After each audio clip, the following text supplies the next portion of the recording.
As the hunt for a coronavirus vaccine continues, the idea of herd immunity has been making its way to the forefront. Defeating the crisis through a majority of residents being immune.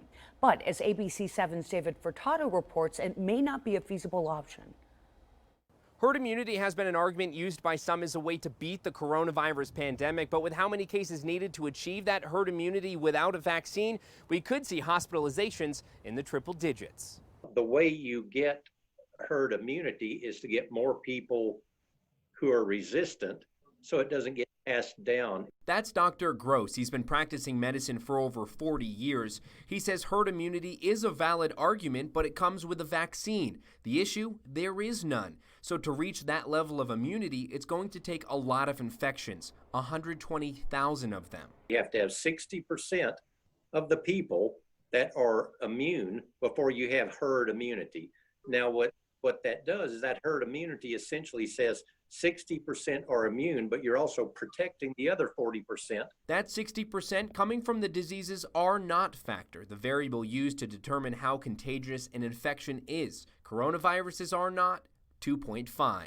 That means every one person will infect 2.5 people. Those 2.5 people, let's round that to 3 because you can't do 2.5. Those 3 will infect 9. Those 9 infect 81. Those 81 connect whatever the square of 81 is. So so that it begats itself moderately quickly.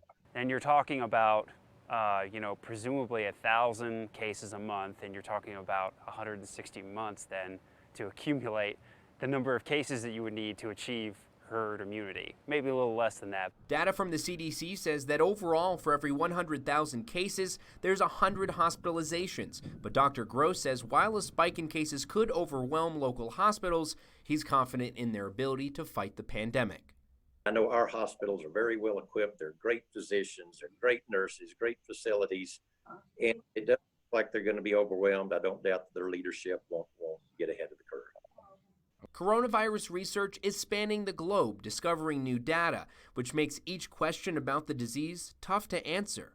Every answer to every question is a little more complex, a little more convoluted. Now, as Dr. Gross said, we are trying to hit a moving target here. Every day, some new piece of information is coming out. At the beginning of this week, a medical report said 3 patients caught coronavirus twice, and it could be worse the second time.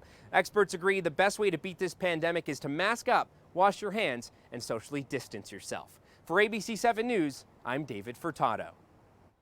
And Dr. Gross says that immunity comes in 2 components: innate immunity, which are things like skin, tears, and clothing, and acquired immunity.